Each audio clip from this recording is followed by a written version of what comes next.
Bonjour tout le monde. Donc je vais me répéter. Bienvenue à cette 5e conférence des Estivales de la permaculture qui se tiennent pour la 8e édition et qui ont pour thématique Objectif Sol. Alors désolé, je vais être chiant, je vais me répéter. Comme vous le savez peut-être, ce festival est en participation libre et consciente. Donc nous avons besoin de vous. On a eu beaucoup de frais encore cette année sur la location des barnums, sur la rémunération de tous les intervenants, qu'ils soient artistes, conférenciers, qu'ils soient techniciens. Et effectivement, ce système ne peut fonctionner que si vous jouez le jeu. Voilà, donc vous avez des petits billets, des gros billets. N'hésitez pas à les mettre dans les petites boîtes à votre disposition aux deux accueils. Donc nous avons la joie d'accueillir Agnès Sourisseau avec nous. Agnès est paysagiste de formation, elle s'intéresse et est spécialiste de l'agroforesterie et elle s'occupe d'un lieu absolument incroyable que je n'ai toujours pas moi-même pas vu mais dont j'ai beaucoup entendu parler et j'espère qu'à l'issue de cette intervention vous aurez vous aussi envie de vous y rendre, qui s'appelle les Monts Gardés. Voilà. Et c'est une poursuite un peu des conférences qu'on a pu suivre depuis 2 jours, puisqu'on a commencé avec les mycorhizes, on a poursuivi avec l'agriculture naturelle, ensuite on a enchaîné sur le droit du sol, Gilles nous a parlé de pédologie, et puis là on va parler d'agroforesterie. Voilà Agnès, je te laisse la parole. Alors comme d'habitude, on a 45 minutes avec des questions-réponses, on peut déborder un petit peu, puisque la prochaine conférence à 17h30 sera une conférence d'Anna Cristina Torres. Voilà. Ok, merci. Bonjour à tous.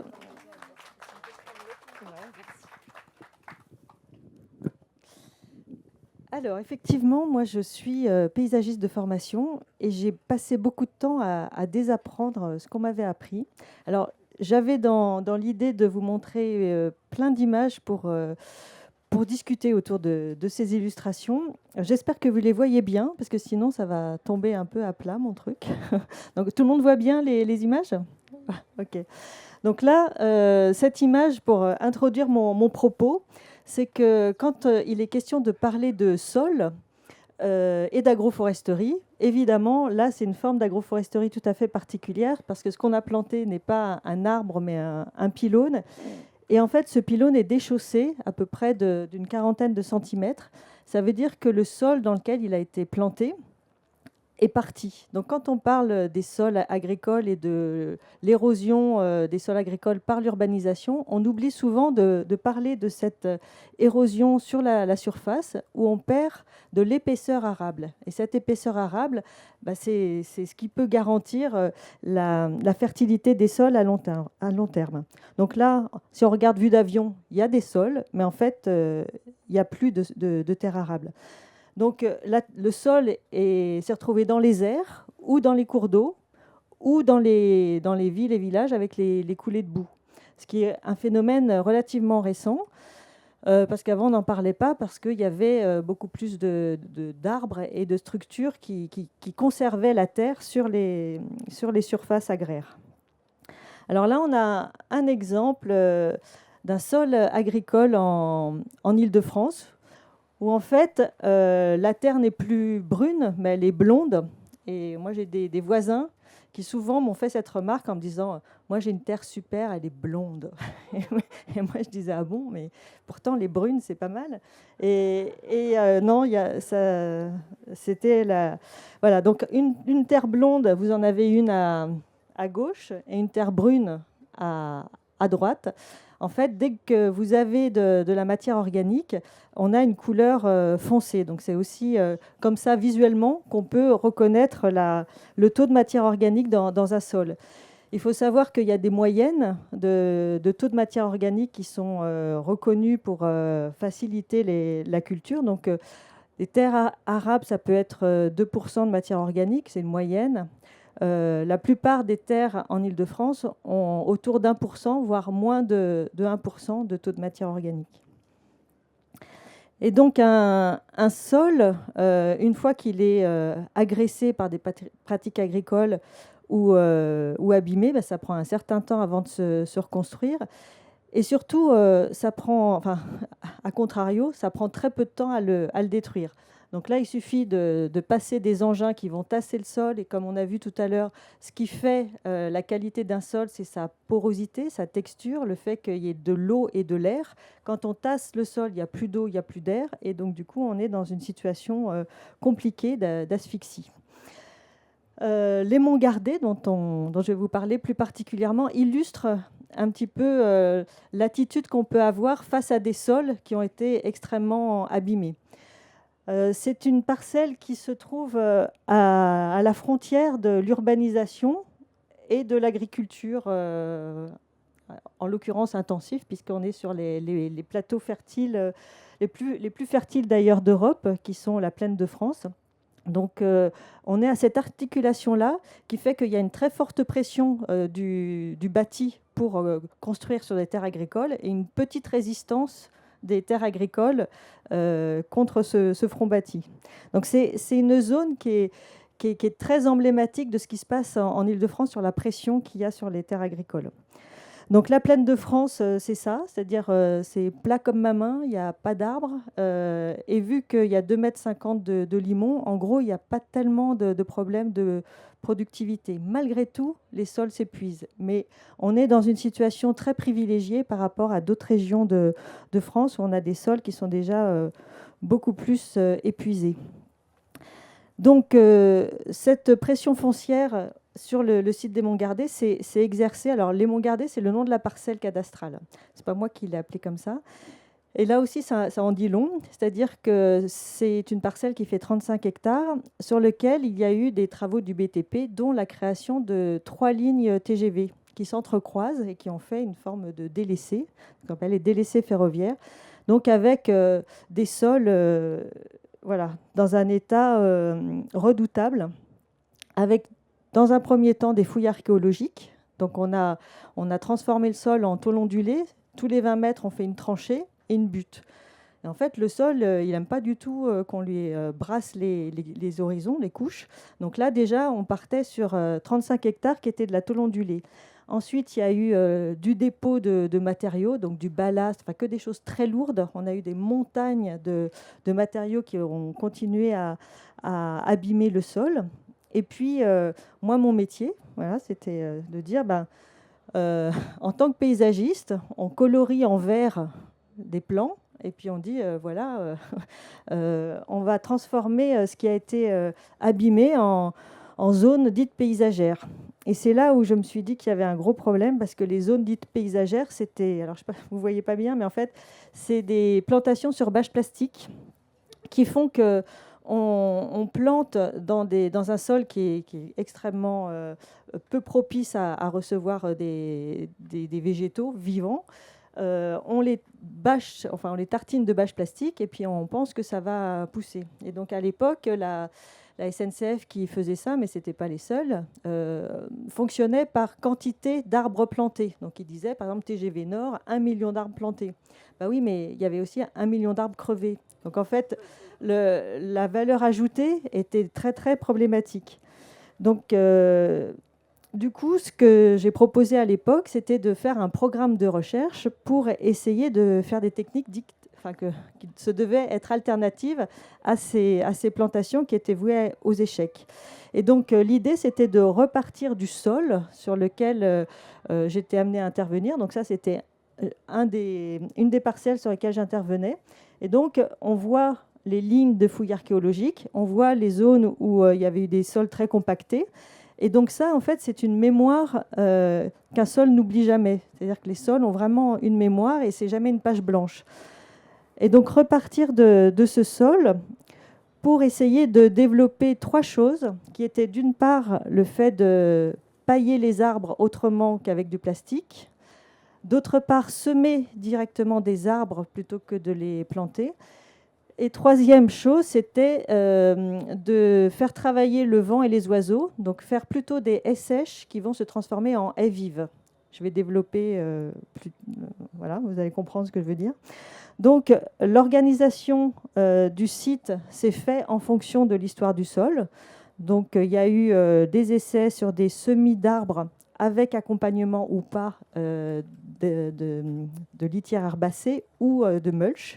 Ensuite, plusieurs types de mélanges d'arbres, soit forestiers, donc mélange de chênaies pour faire une chênaie. Donc dans une chênaie, il n'y a pas que du chêne, il y a une quinzaine d'autres espèces compagnes. Et des fruticées. Donc les fruticées, c'est un écosystème plus arbustif où on a des rosacées, donc également des pommiers sauvages, poiriers sauvages. Enfin voilà, c'est un écosystème identifié comme une chênaie peut être un écosystème. La question, c'était comment est-ce qu'on peut semer un écosystème. Donc il y a eu tout un travail préalable avec des chercheurs. Donc je m'étais associée l'INRA de Nancy, le CEMAGREF de Clermont-Ferrand, également la Chambre d'agriculture de Seine-et-Marne et l'Institut du développement forestier de Toulouse. Et donc tous ces chercheurs qui faisaient beaucoup de recherche fondamentale ont eu la possibilité, grâce à ce programme, de faire de la recherche appliquée. Et c'était absolument passionnant parce qu'on a découvert plein de choses ensemble. Donc on a fait un premier essai sur le paillage, donc, avec 2 essences qui ont été plantées, le merisier et le chêne, sur à peu près 5 hectares. Donc il y a eu 1800 arbres de plantés. Et donc cet essai a été mis en œuvre aussi par des entreprises. Donc il y a un des représentants ici, l'entreprise Plantéis, voilà, levez la main, qui a été une des entreprises qui a mis en œuvre cet essai. Voilà, donc avec 2 essences, une qui pousse très rapidement et une qui pousse lentement. Et on va voir 20 ans plus tard comment ça s'est passé. L'idée, c'était en alternative au paillage, essayer de voir ce qu'on avait comme ressources sous la main, notamment le ballast et la traverse de chemin de fer, qui était ce qu'il y avait à profusion. Il se trouve que les résultats ont montré que les meilleurs effets paillage sur la croissance en hauteur et en diamètre des arbres, c'était le ballast et la traverse de chemin de fer broyé. Bon, on peut en parler ultérieurement. Donc voilà, 20 ans plus tard, l'effet paillage se voit encore sur les arbres, évidemment corrélé à tout un tas d'autres choses qui sont arrivées dans la vie de ces arbres, mais en tout cas, ce que ça démontre, c'est que c'est très important de soigner dès la plantation. Là, c'était des très jeunes arbres qu'on avait plantés. Dès la plantation, ça ne sert à rien de pailler 50 cm², c'est soit 1 mètre ou rien, et puis avoir des paillages qui sont organiques et qui peuvent nourrir les arbres. Alors ensuite, c'était les essais de semis. Donc il y a eu sur 35 hectares 200 parcelles de 1000 m² qui ont été semées avec des pratiques différentes, donc soit agricoles, avec un semoir agricole, voilà, bricolé pour pouvoir semer des grosses graines et des petites graines ensemble. On a semé à la main, donc en poquet, c'est-à-dire on fait comme si on plantait, mais on met des graines, donc plutôt pour les grosses graines, chênes et noisettes. Et également l'hydrosemeur, qui est une technique intéressante où on peut semer dans toutes les positions, y compris au plafond, avec une cuve en fait, qui projette de la cellulose et des graines qui sont plaquées du coup au sol. Donc toutes ces techniques, d'une part, ont été faites soit sur des sols avec mulch, donc des paillages en plein, donc du compost, de la paillette de lin, paillette de chanvre, du gravier. Enfin, il y a eu 7 modalités qui ont été faites. Et pour le semis dans des couverts herbacés contrôlés, c'est-à-dire peu concurrents pour les arbres, puisque voilà, l'idée c'est d'essayer de faire comme si on paillait ou comme si on semait en conditions forestières. Et en conditions forestières, il y a toujours une litière. Donc là, c'était de trouver la litière qui pouvait être intéressante, soit une litière sèche ou une litière vive. Et les plantes qui ont été semées étaient tout sauf des graminées pérennes, donc des céréales, des légumineuses, voilà. Vous m'arrêtez si je vais trop vite ou si y a des choses que... Vous notez vos questions et on pourra faire après un petit retour. Et au bout de quelques mois, je dirais première saison de végétation, au lieu d'avoir 35 hectares de bâches plastiques, on avait 35 hectares de prairies diversifiées. Donc, par exemple, c'est dommage, vous ne voyez pas très bien, mais voilà, quand on a fait du semis sur paillettes de chanvre ou paillettes de lin, on avait des parcelles de chanvre et des parcelles de lin avant que les arbres ne se développent. Parce que les arbres ont une levée de dormance, ils ne germent pas tout de suite, ce n'est pas comme un poireau ou une salade, donc il faut attendre. Et souvent, il faut attendre les 4 saisons, c'est-à-dire printemps, été, automne, hiver, et après, les arbres lèvent. Donc, l'objectif de cette technique, c'est d'occuper le terrain avant qu'il y ait les arbres. Et puis, toutes ces plantes herbacées préparent le sol, en fait. C'est une espèce de nurserie pour préparer les arbres à la levée des graines. Donc, au bout de quelques mois, les premiers arbres ont commencé à s'exprimer. Et alors ça, c'est intéressant parce que des arbres, on est habitué à les voir développer. Et donc, il y a plein de guides de reconnaissance des arbres au stade adulte. Mais le stade juvénile des arbres est très, très peu valorisé. Donc, il n'existe pas de guide de reconnaissance des espèces ligneuses au stade juvénile, par exemple. Donc, nous, on en a fait un petit guide pour nous aider, parce qu'il a fallu passer plusieurs mois à 4 pattes pour essayer de regarder ce qui poussait dans les parcelles et voir ce qui marchait et ce qui ne marchait pas. Et donc, voilà, là, donc il y en a 200 parcelles comme ça, avec plus ou moins d'arbres, plus ou moins de réussite, sachant que pour moi, il n'y a pas d'échec. En fait, chaque parcelle raconte quelque chose dont on peut tirer une leçon.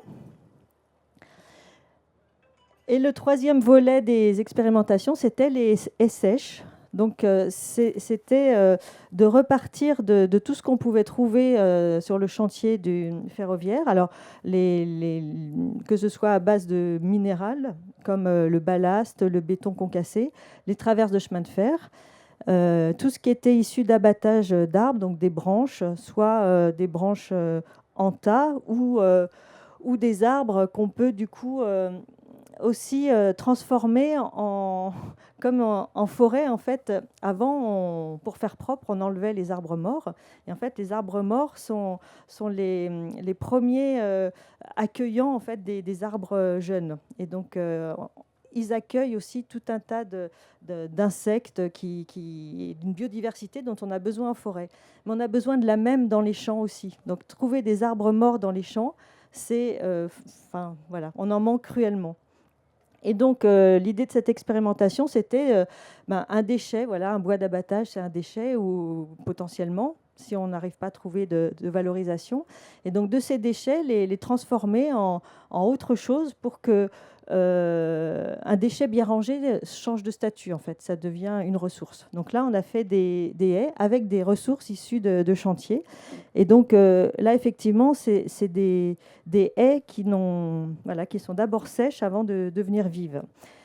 Donc tout est possible, on peut tresser les branches, les empiler, on peut faire des associations cailloux-branches.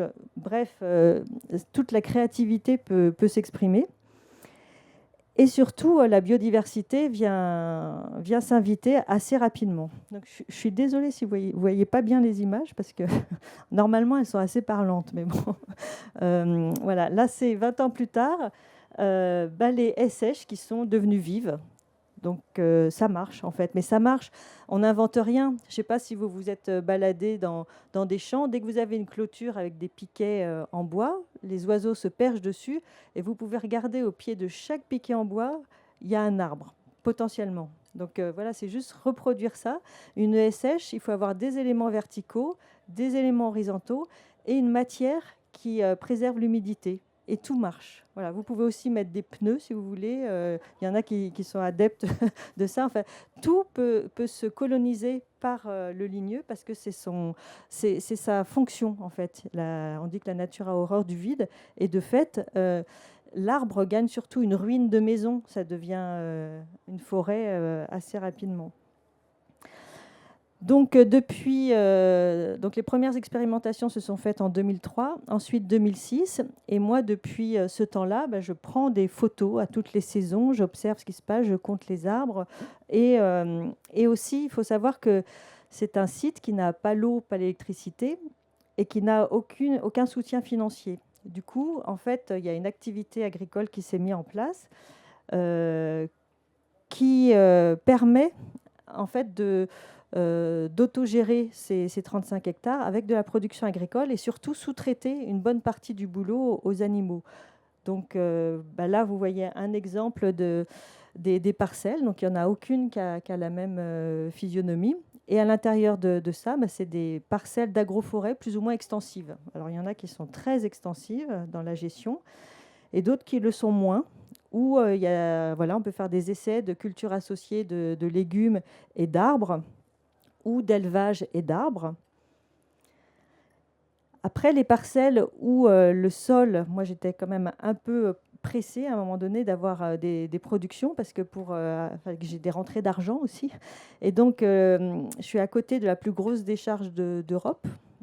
Et il y avait énormément de camions pleins de branches, de feuilles qui allaient à la poubelle. Et moi, je me suis dit, mais enfin non. Donc, j'ai détourné ces camions. Et un camion, c'est 150 € la tonne pour être envoyé chez Veolia, de gestion des déchets. Ici, c'était gratuit. Donc, du coup, mon numéro de téléphone a circulé. Et donc, j'ai eu des tonnes de matières organiques qui sont arrivées.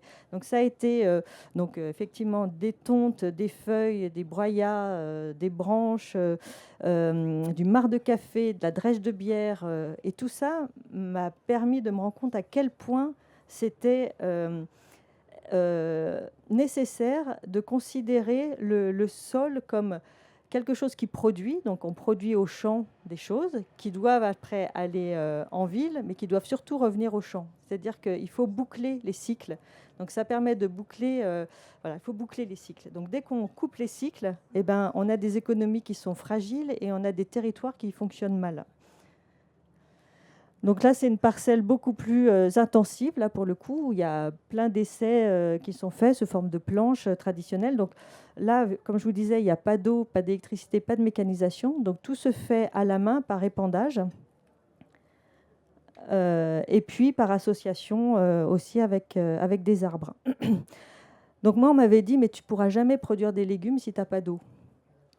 En fait, il ne faut jamais dire jamais, parce que je pense que même si effectivement dans les conditions de sécheresse intense comme on a connu, c'était difficile, il y a toujours des plantes qui sortent leur épingle du jeu, donc il faut les choisir. Ça veut dire qu'il faut changer aussi le type d'alimentation. Si on veut avoir des systèmes économes comme ça, il ne faut pas imaginer avoir des serres irriguées, même en bio. En fait, ça, c'est que de la pleine terre et c'est des plantes rustiques. Donc il faut se remettre à manger en masse des orties, ça c'est sûr. Et puis pas que, plein de plantes oubliées qui ont des très bons valeurs nutritionnelles et qui doit aussi susciter la créativité, parce que tout ça, ça doit être joyeux en fait. C'est vraiment se réapproprier des envies de faire et d'inventer des trucs. Alors des fois il y a des trucs qui marchent, des fois des trucs qui ne marchent pas, mais globalement ça marche. Et surtout, le vivant est extrêmement généreux. Donc, moins il y a de la vie, moins il y a de la vie. Plus il y a de la vie, plus il y a de la vie. Donc, voilà, là, par exemple, à un moment donné, je m'étais énervée contre les lapins parce que les lapins, ils bouffaient tout. Après, je me suis rendu compte qu'avec leur déjection, ils faisaient des choses formidables. Donc, déjà, ils fertilisaient un petit peu mes sèches. Après, ils ont une façon de faire leur crotte qui est toujours au même endroit. Donc là, ils surfertilisaient des endroits et donc il s'est passé plein de choses. Après, effectivement, ils mangeaient les arbres, donc j'étais un peu fâchée.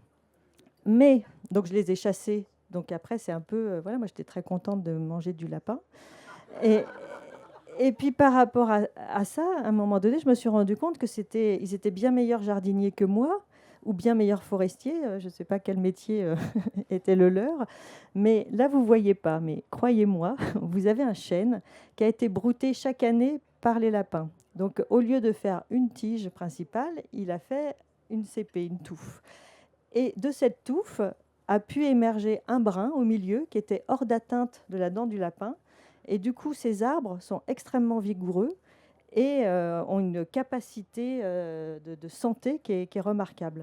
Donc moi, je me suis dit, ok, c'est des techniques connues en fait de régénération, c'est-à-dire le recépage, c'est quelque chose qui marche très bien. Donc les lapins l'ont fait pour moi, donc super collaboration. Tous ces arbres creux qu'on avait mis en place, naturellement, des essaims se sont mis à l'ancienne, c'est-à-dire les ruches-troncs, c'est des ruches archaïques. Voilà, ça s'est fait naturellement. Ces essaims-là, moi, m'ont permis de récolter des essaimages régulièrement, donc d'avoir une production de miel. Ensuite, donc, il y a les animaux sauvages, mais il y a aussi tous les animaux d'élevage que j'ai pu amener, mais vraiment pour m'aider à tenir le truc. Donc, que ce soit lapins, poules, cochons, chevaux, chèvres, tous sont mes amis. Il n'y en a aucun qui me coûte de l'argent. S'il ne me rapporte pas directement, il m'empêche de faire des dépenses. Et donc ça, c'est la règle de l'animal. Et je dirais que c'est un peu la règle de la paysannerie. C'est-à-dire que tout sert à un même système. Alors voilà, donc ça, vous avez la manière, vous ne voyez pas très bien, c'est dommage, mais là vous voyez la manière dont les troupeaux se déplacent dans les parcelles. Là vous allez voir encore moins, mais quand il neige, c'est super parce qu'on voit comment le territoire se répartit. Donc vous avez des traces de renards, des traces de poules, des traces de lapins, des traces d'humains, et tout le monde cohabite en fait sur ce territoire en toute paix, si je puis dire.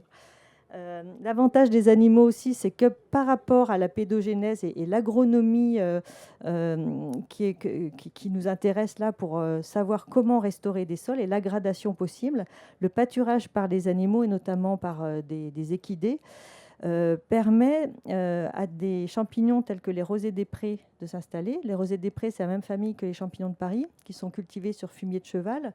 Donc on voit bien le lien. Et donc la quantité de champignons maintenant qu'il y a sur le site sont quand même étroitement liés à la présence des différentes espèces animales. Et ensuite, le pâturage par les animaux a une influence sur la diversité de la flore. Et donc, voilà, il a été démontré d'ailleurs que le pâturage par des moutons favorisait certaines plantes comme des orchidées. Voilà, il y a une interaction qu'on ne peut pas avoir avec des traitements mécaniques, des gestions mécaniques. Tout ça permet de produire donc des denrées alimentaires qui sont vendues à la ville. Et puis d'habiter aussi ces 35 hectares, puisque mes voisins, ils ont des surfaces agricoles, ils sont tout seuls sur leur tracteur. Le fait de faire ça, c'est vrai que ça remet de la vie à tous les niveaux, y compris au niveau humain, où le rôle des humains est aussi essentiel dans tout ça, au moment de la mise en place des essais, mais aujourd'hui que la végétation a poussé, on peut se permettre de mettre en pratique cette auto-fertilité, c'est-à-dire se servir des arbres, donc les couper et utiliser les rémanents pour à nouveau accueillir d'autres arbres. Donc toutes les sèches initiales avaient été faites en important des matériaux. Maintenant, tout se fait directement issu de la gestion des arbres existants. Donc, par exemple, là, on avait des boutures de saule qui avaient été plantées il y a une quinzaine d'années. Aujourd'hui, on récolte les brins pour faire, sous forme de trognes. Et donc, ces trognes servent après à encore implanter des haies pour parquer mieux les animaux. Bon, je vais aller vite. Donc, tout ça, voilà. Ça, c'est une image qui est... voilà. Moi, ce que j'ai appris avec tout ça, j'ai appris plein de trucs, mais j'ai surtout appris que la vie a besoin de la mort. Et donc, c'est ça le cycle. Et donc, les arbres morts invitent les arbres vivants. Et là aussi, il faut ne jamais couper ça. Il n'y aura jamais meilleur compagnon pour un arbre vivant que d'avoir des détritus de bois autour de lui.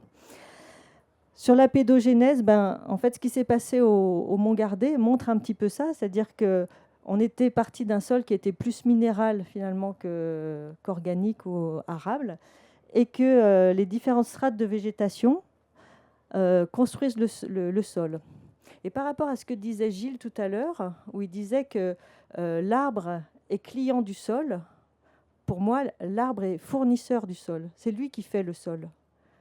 Après, et d'ailleurs, si l'arbre ne se nourrit que 10% de nutriments qui viennent du sol et le reste, ça vient du soleil, ça prouve bien ça. C'est-à-dire que c'est la plante qui crée le sol et les animaux qui créent le sol. Et donc, il faut vraiment penser à ça et que c'est pas l'inverse. Enfin, pour moi, en tout cas.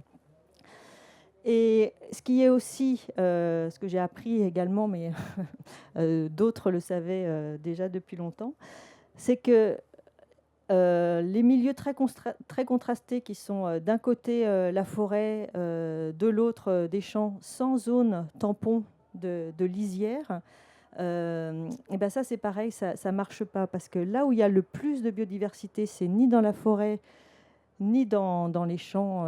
C'est vraiment à l'interface des deux. Et c'est là où on va accueillir le plus de monde. Et c'est ça qui est difficile aussi, c'est maintenir les lisières. Comment est-ce qu'on gère les lisières? Et sur les Monts Gardés, il y a 200 parcelles de 1000 mètres carrés. Il y a tout autant de lisières sur chaque parcelle. Et l'enjeu aujourd'hui de gestion, il est là.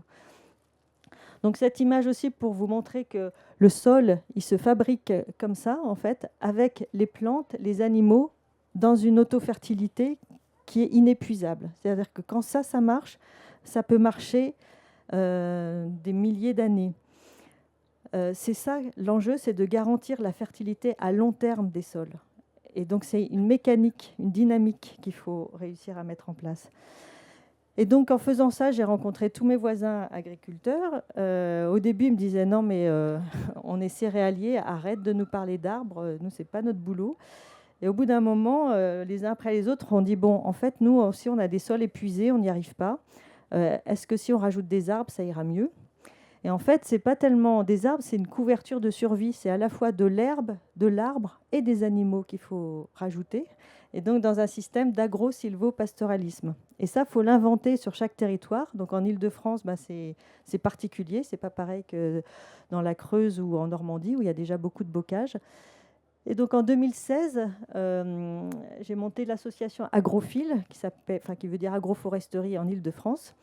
Et aujourd'hui, il y a une centaine d'agriculteurs qui se lancent dans la diversification de leur système pour avoir plus de services et produire mieux, même si, pour produire plus de choses en fait. C'est optimiser l'espace. Quand on fait que du blé, on est en 2 dimensions. Quand on fait des arbres, des animaux, tout de suite, on est en 3 dimensions. Et ça change tout. Et en plus, ça suppose de travailler avec le temps. C'est-à-dire qu'une plante annuelle, on raisonne sur une saison. Dès qu'on réintroduit des arbres, on raisonne sur un temps long. Et ça change tout dans la tête. Donc voilà, des voisins céréaliers qui se sont mis à planter des arbres. Donc ça change complètement le paysage. Ça permet aussi de renouer du dialogue avec les voisins. Souvent, il y a une sorte d'incompréhension des riverains par rapport au travail des agriculteurs. Le fait de planter des arbres, ça devient une sorte de lien. En tout cas, on peut re-rentrer en discussion pour savoir pourquoi ils plantent des arbres. Et ça fait du lien social bien plus qu'avant. Dans les systèmes maraîchers, c'est aussi quelque chose qui est vraiment très intéressant. Donc les vergers maraîchers, tous ces systèmes-là sont en train d'être développés en Île-de-France comme ailleurs.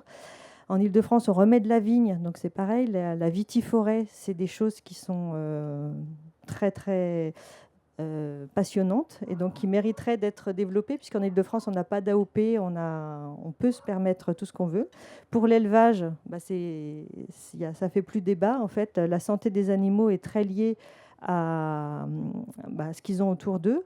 Les poules sont des animaux, des oiseaux, normalement, qui sont arboricoles. Elles ont des pattes pour se percher. Donc, si elles n'ont pas d'arbres, elles sont potentiellement pas bien. Donc, les poules heureuses, il y a des arbres autour d'elles. Les moutons, vous avez peut-être pas remarqué, mais si vous vous promenez dans la campagne d'Île-de-France, vous verrez que ça change. Il y a de plus en plus d'arbres qui sont plantés, des haies. Quand on fait ça, il faut aussi travailler sur les sélections variétales, parce que c'est d'autres façons culturales. Donc les variétés cultivées aujourd'hui n'étaient pas forcément adaptées. Là, on travaille actuellement sur le fait de semer des arbres aussi avec les agriculteurs, donc en s'appuyant sur les essais qui ont été faits au Mont Gardé. Donc semer des haies, c'est remettre les haies dans le semoir. Pour les agriculteurs, c'est quelque chose qui soulève plein de freins qu'ils auraient pu avoir. Et puis la colonisation assistée, donc les haies sèches aussi chez les agriculteurs, c'est quelque chose qu'on commence à développer. Et donc, l'objectif, c'est de nourrir tous les êtres vivants possibles. Et moi, au Mont Gardé, j'ai d'abord fait ça avant de me nourrir moi. Normalement, dans une agriculture qui fonctionne bien, c'est un tiers, un tiers, un tiers. Donc, c'est un tiers qu'on partage aux prédateurs, un tiers qu'on redonne au sol et un tiers qu'on prend pour nous.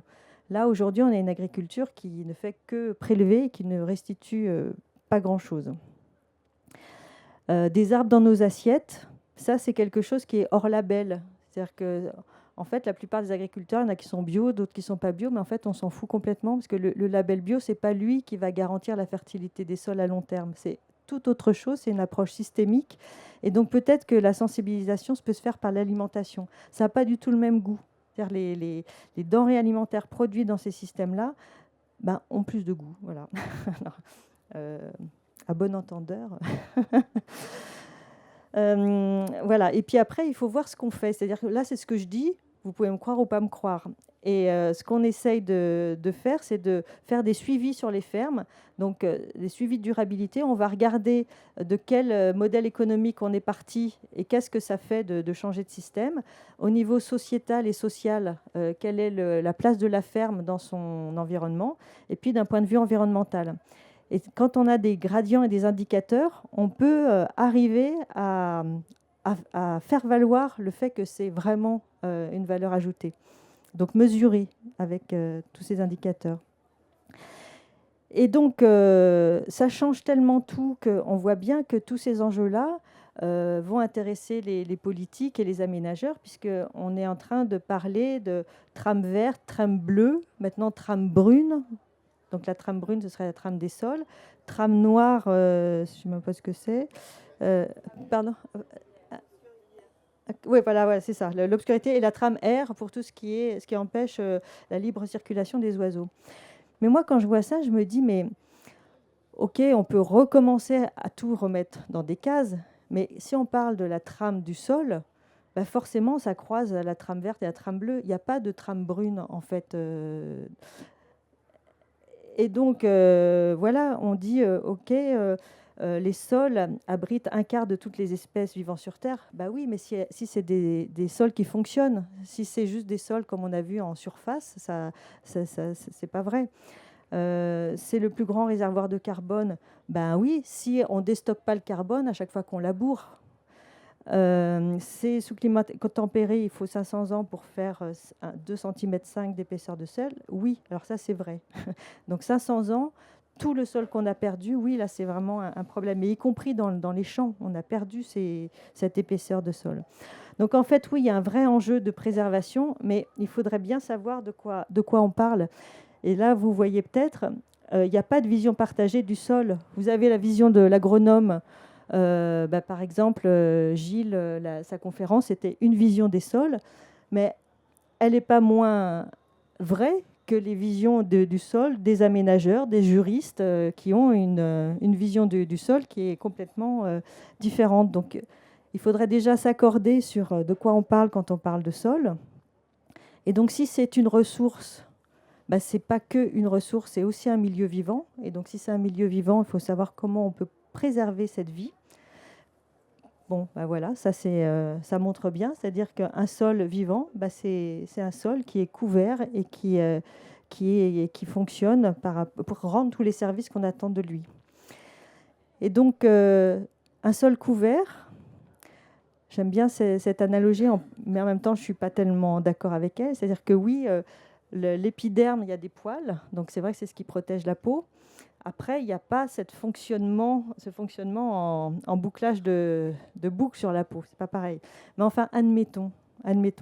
C'est vrai qu'on a coupé presque tous les arbres et qu'aujourd'hui, il y a une politique pour en replanter. Oui, c'est très bien. En fait, pour préserver les sols et pour bien qu'ils fonctionnent, il faut qu'ils soient couverts. Et je vais terminer par cette bande dessinée de Catherine Meurice, je ne sais pas si vous connaissez. C'est paru en 2013 dans Charlie Hebdo. Et j'ai trouvé ça excellent, en fait.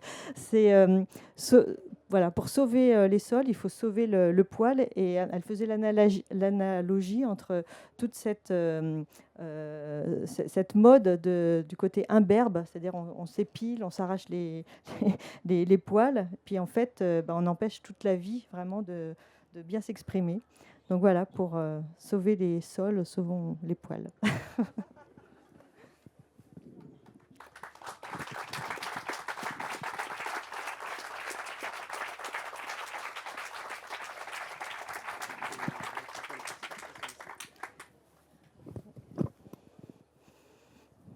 Alors, je ne sais pas, est-ce qu'il y a des questions dans la salle? Moi, j'en ai une première, je me permets, hein. Ouais. Tu es arrivé à une somme de connaissances vraiment importante, parce que là, on voit effectivement tout le développement qu'il y a eu. Est-ce que ces connaissances, tu les as acquises en cours de route de manière... est-ce que tu as suivi des formations ou est-ce que tu es autodidacte dans l'agroforesterie ou est-ce que tu as appris sur le tas? Bah, moi, je dirais que je suis complètement autodidacte. Après, je suis persuadée que c'est des connaissances tellement fondamentales qu'on les a tous. En fait, il ne faut pas aller chercher très loin. Il y a quelque chose de tellement logique en fait, dans ce qui a été, de ce que j'ai pu vivre en fait, pendant ces 20 ans de suivi. C'est vrai que j'ai été émerveillée tous les jours. J'ai appris tous les jours. Et quand une fois, il y avait une visite de personnes qui m'ont dit « Mais comment vous savez tout ça ?» Je dis « Mais en fait, c'est simple, quand on n'a pas l'eau, pas l'électricité, pas de temps, on apprend tout très vite. Parce qu'on va à l'essentiel et on devient économe et autonome. Et en fait, c'est là où les choses se jouent. C'est-à-dire quand on a plein de moyens, plein d'argent, j'ai l'impression qu'on fait un peu n'importe quoi. Quand on n'a plus tout ça, eh ben, ça permet de se concentrer et de faire, j'ai l'impression, un peu moins de conneries. Mais c'est vraiment lié à la contrainte. C'est-à-dire que moi, je n'ai pas choisi de ne pas avoir l'eau, de ne pas avoir l'électricité. Si on m'avait demandé, j'aurais dit, bah oui, je veux bien. Et ben sans, en fait, ça marche mieux. Et c'est pareil, j'ai pas de subvention. Tous mes voisins touchent la PAC. Moi, j'ai 0 subvention. Bah, c'est pas grave. Ah, voilà, je dis pas que je gagne des millions avec cette activité, loin de là. Mais je dis qu'il y a quand même un questionnement sur l'économie de la manière dont fonctionne l'agriculture aujourd'hui. Ça, c'est sûr. Alors, il y avait une question là-bas au fond pour commencer. Hop, après, c'est monsieur et madame. Ah, il y avait là-bas en premier. Ah, pardon. Donc, madame après. Je le fais dans l'ordre. Je voulais savoir si en dehors des lapins, vous aviez des chevreuils ou des sangliers, ou est-ce que c'est clôturé ou C'est clôturé. Ah. Il y a quelques, parfois des échappées, mais globalement, c'est surtout des petits animaux. Il n'y a pas des gros.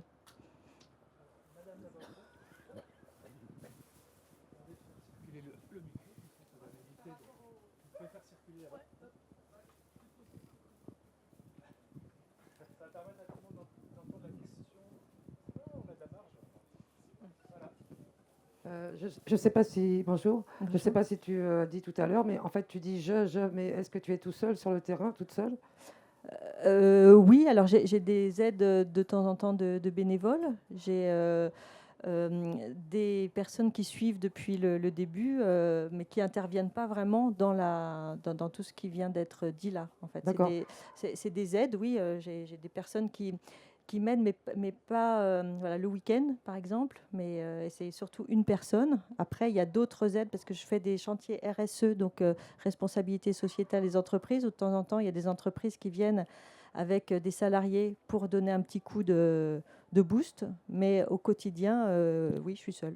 Et donc la structure, quelle structure tu as? Donc moi, je suis paysagiste agricultrice. Donc tu cotises à la MSA? Voilà. Voilà, ok. Ouais.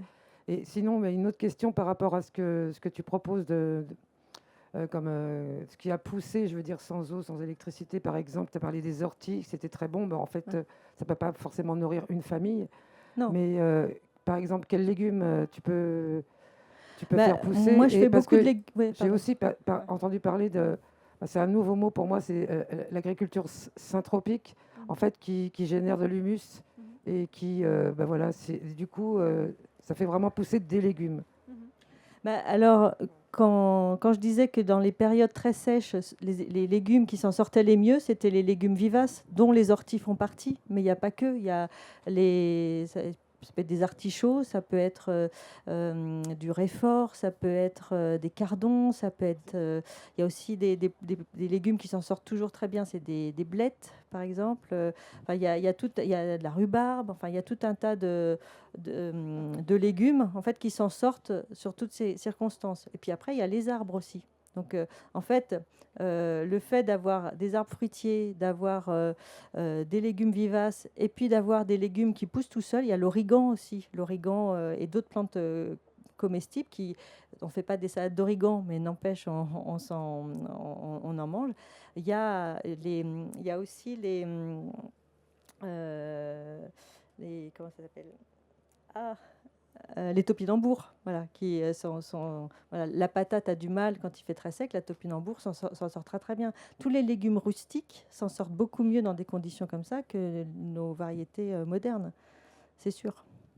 Après, moi, je ne dis pas que ce que je fais est une proposition pour que tout le monde fasse ça. Je dis que dans des conditions extrêmes, il se dit des choses qui peuvent questionner les pratiques actuelles. C'est surtout ça que je dis.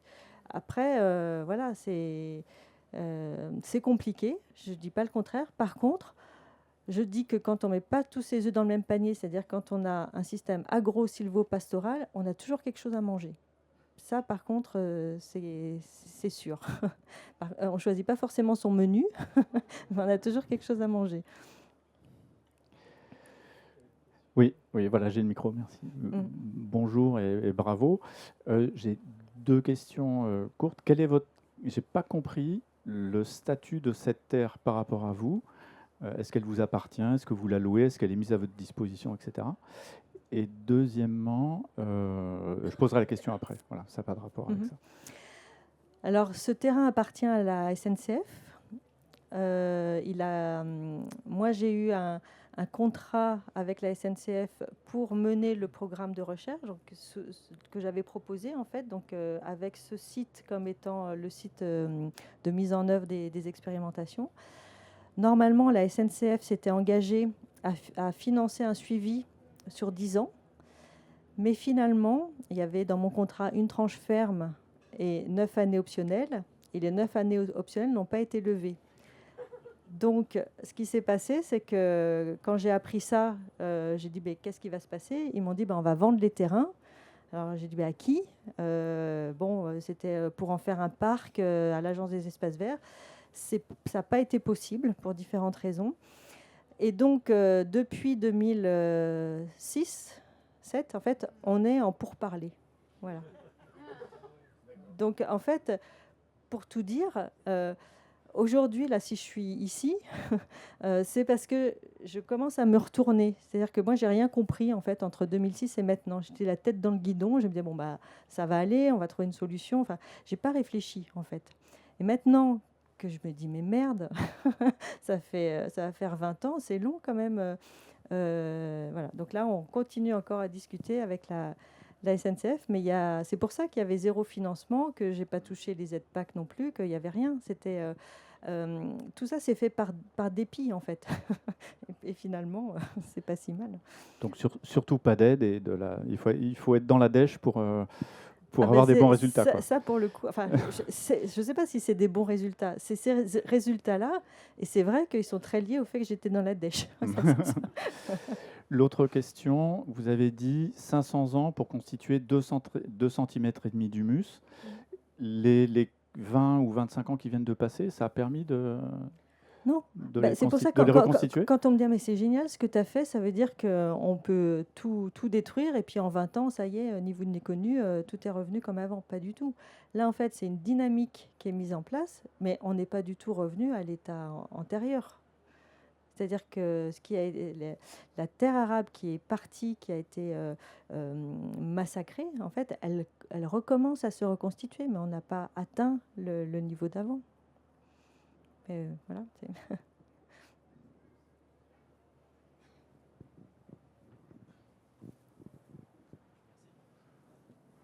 Bonjour, merci. Bonjour. J'avais une question par rapport aux expérimentations que vous avez mises en place, et notamment sur le fait qu'il y avait des tonnes de camions de matière organique, matière brune, verte, j'imagine. Est-ce que vous avez planifié ça en fonction du type de matière organique qu'on vous proposait? Si c'est des feuilles mortes, du bois mort, de la tonte, voilà, du carton. Et est-ce que vous avez vu des résultats sensibles par rapport au type de matière organique que vous avez mis sur le terrain et le type de feuillus? Alors ça, c'est un sujet en or, de le dire, parce que vraiment, moi, j'ai découvert des trucs hallucinants. J'ai rien planifié, c'est-à-dire ça a été que opportuniste. On m'amenait ce qu'on m'amenait, puis après, je disais qu'est-ce que je vais faire de ça? Donc, j'ai fait des tas d'essais. Sachant que des fois c'était des matières très azotées, des fois des matières très carbonées. Donc j'ai fait ma tambouille en fait pendant des années. Aujourd'hui, ce qu'il faut faire et ce que j'essaie de mettre en place avec l'association Agrophile, c'est, par rapport à cette approche empirique, refaire des expérimentations qui vont pouvoir dire des choses. Et là, notamment sur 3 produits que j'ai voulu comparer là, cette saison dernière, le marc de café, la drèche de bière et le compost issu de plateformes de compost. Le compost, en général, c'est ce qu'utilisent la plupart des maraîchers. Pour moi, j'en utilise jamais du compost, en fait. Moi, je fais du compost à froid, donc directement sur la planche. Justement, des matières qui ne sont pas compostées et qui sont transformées par la vie du sol. Donc, j'ai voulu comparer ce compost avec des matières qui sont non stabilisées, qui sont la drèche et le marc de café. Le compost, mais ça n'arrive pas à la cheville des 2 autres. Donc sur plusieurs types de légumes, donc soit légumes racines, légumes feuilles, des légumineuses, voilà. Et puis voilà, sur ces 3 types de légumes qui sont les légumes principaux. Franchement, il y a vraiment aujourd'hui en fait, il y a un détournement de la matière organique pour les méthaniseurs. C'est un drame, en fait. Il faut absolument que toute cette ressource qui vient des villes aille dans les champs pour continuer à fabriquer cette vie, en fait. Voilà, un sol vivant, ça se nourrit. Moi, je ne nourris pas les plantes, je nourris que le sol. Et le sol, il a toujours faim, en fait. Il mange jusqu'au moment où, en fait, il s'auto-fertilise. C'est-à-dire que moi, j'arrête au bout d'un moment quand il y a des arbres suffisamment, il y a de la matière organique, ça ne sert plus à rien. Mais pour amorcer la pompe, c'est quand même très très bien d'avoir des apports extérieurs. Bon alors, moi je m'embête à faire un composteur, c'est que des conneries, il faut que je mette le marc de café au pied des plantes.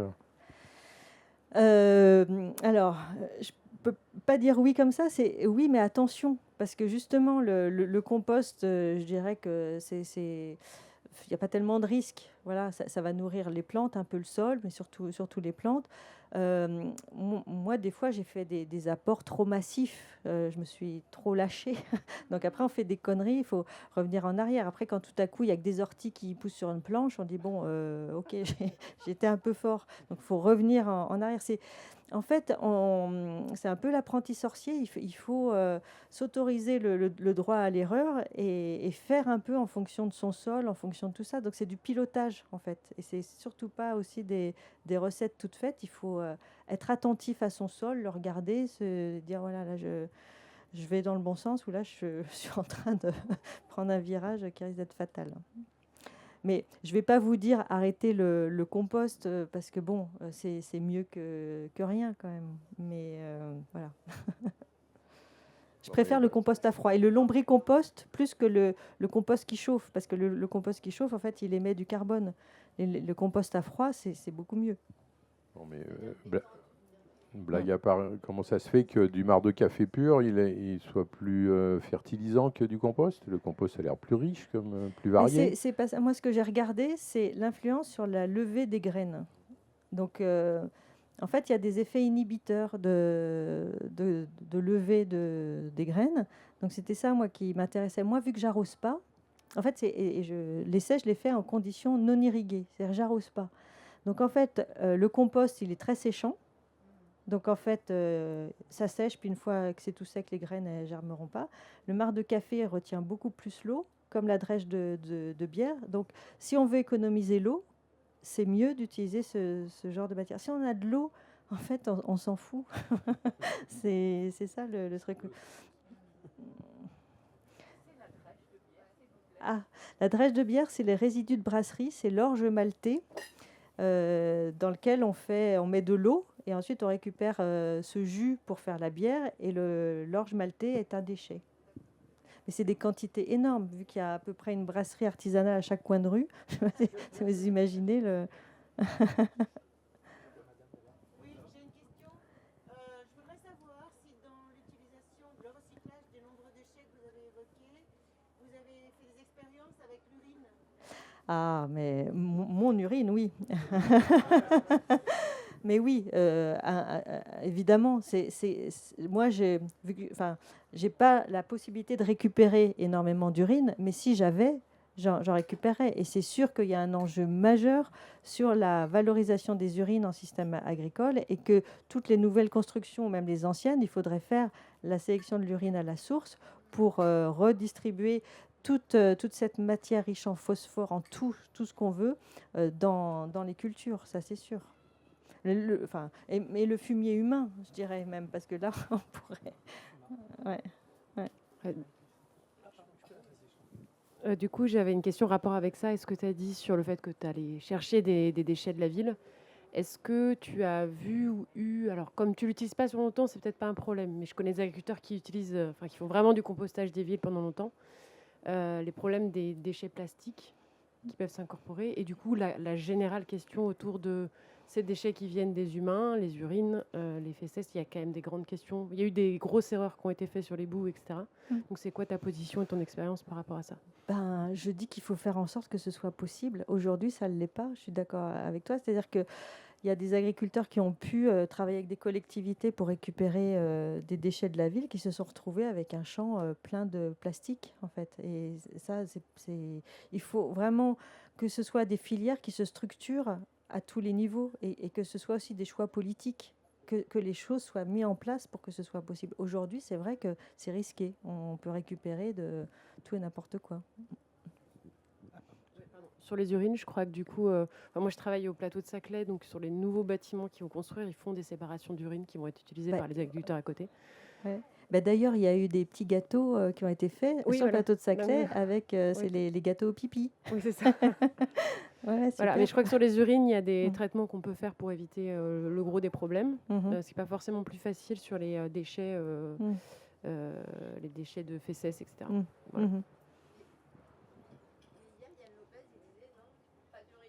Voilà.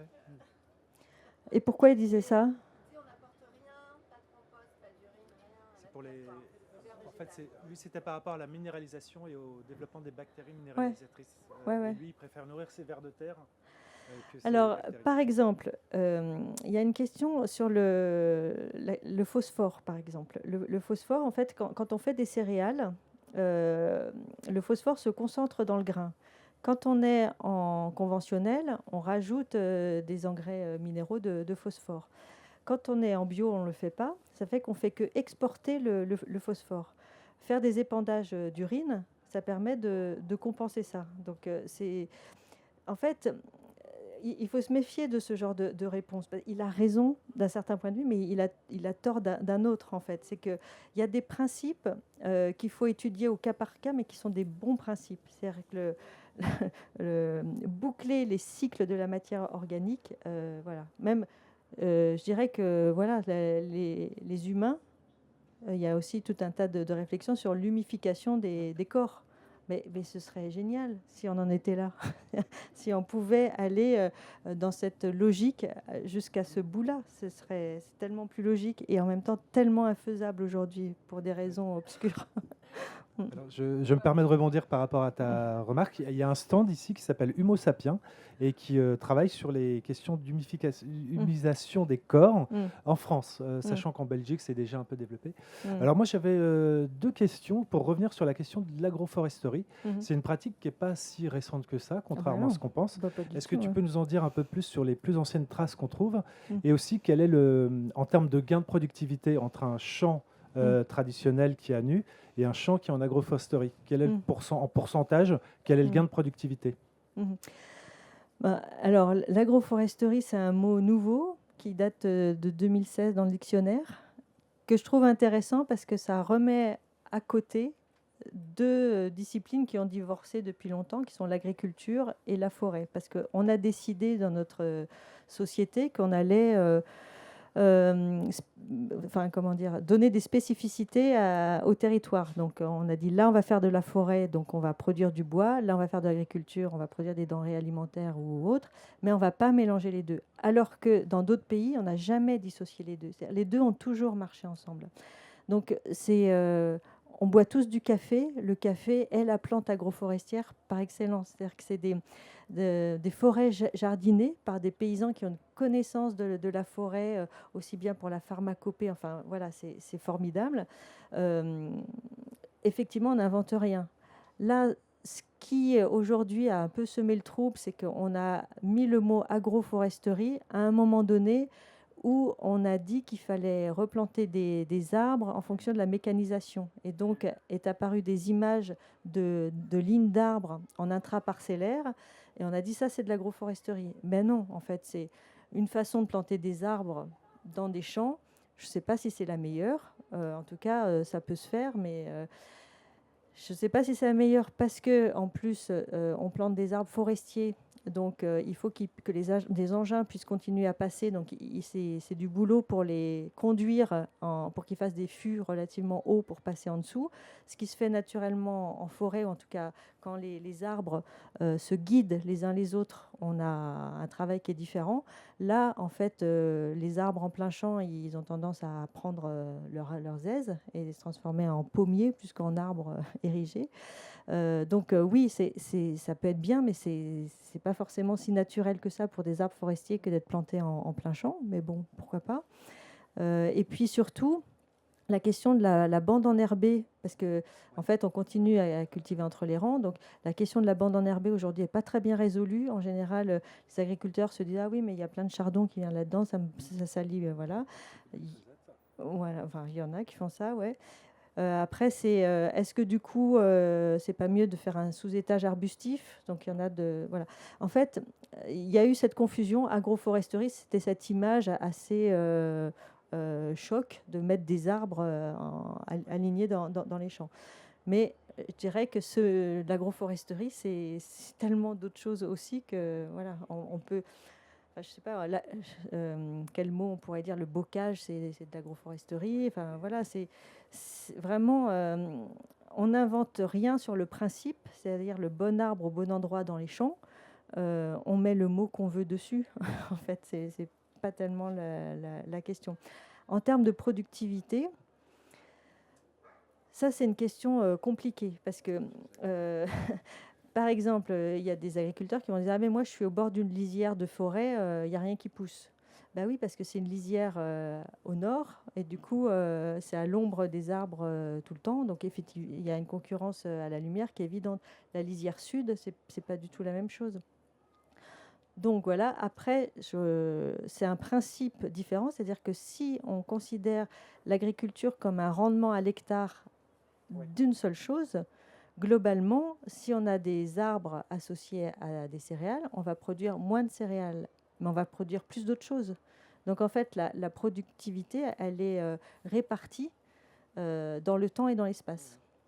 Voilà, c'est une toute autre logique en fait. C'est vraiment quelque chose qu'on doit se réapproprier dans les principes et trouver la bonne forme en fonction des fermes. Et surtout ne pas que ce soit des recettes toutes faites, que ça permette à chaque agriculteur de se réapproprier son agrosystème en fait et son paysage aussi, parce que il y en a plein des agriculteurs qui disent bah, moi en fait je m'en fous un peu de ce que va me rapporter les arbres, parce que de toute façon moi je plante pour mes petits enfants, voilà, c'est peut-être eux qui récolteront, mais surtout je plante parce que j'ai envie de changer de paysage, quoi. J'ai envie de participer autrement et de produire autre chose qu'une seule chose. Et c'est pas une production qui leur sert directement, ça sert à toute la collectivité. Donc c'est aussi ce rôle de la paysannerie qui a toujours été là, c'est-à-dire des services qui sont rendus au-delà de la production alimentaire. C'est tout un tas de choses qui sont à considérer. Il faudrait que les agriculteurs soient rémunérés pour ça. Ils ne le sont pas aujourd'hui. C'est pour ça que la transition, elle a du mal à se faire. C'est une vraie richesse qui est en train de se mettre en place, mais elle profite à qui pour l'instant voilà. On a le temps pour une dernière question. Je ne sais pas si... Ah, monsieur là-bas. Circuler.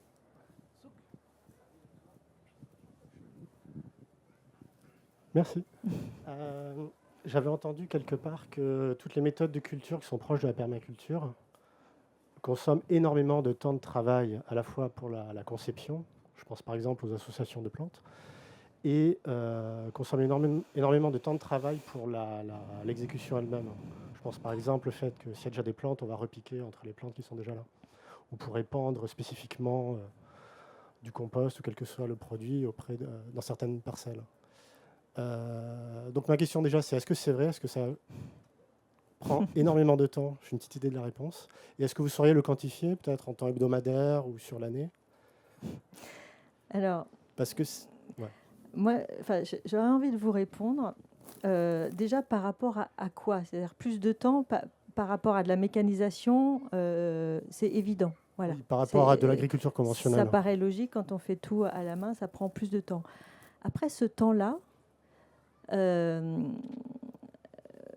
vais parler pour moi, mais je sais que je partage ça avec plusieurs de mes collègues.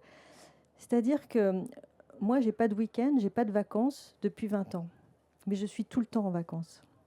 Voilà. Donc ce temps que je passe à faire les choses, c'est du temps, mais c'est aussi du plaisir, c'est aussi plein de choses. Donc c'est un autre rapport au temps, en fait. Et quelque part, je n'ai pas envie de vous répondre, puis je ne saurais pas vous répondre. C'est sûr que sur le principe, c'est évident, ça prend plus de temps, mais ce n'est pas du tout le même temps. C'est-à-dire qu'on passe, je ne sais pas moi, une journée le cul sur un tracteur. À la fin de la journée, on n'est pas dans le même état que quand on a passé une journée à justement s'interroger sur les plantes. Ça n'a rien à voir en fait, c'est pas comparable. Donc moi je dis que c'est surtout une vie à inventer en fait, et on s'en fout. C'est quelque chose qui est un art de vivre même, je dirais. Et on peut pas le quantifier sur le modèle des 35 heures salariés. Ça ne marche pas dans ces systèmes-là, c'est sûr. Sur le site de la ferme du Bec et Loin, il y a des infos. Oui, mais elles peuvent être très, très contestées. Voilà. Ouais. Mais il y a une approche. Ouais. Voilà. Voilà.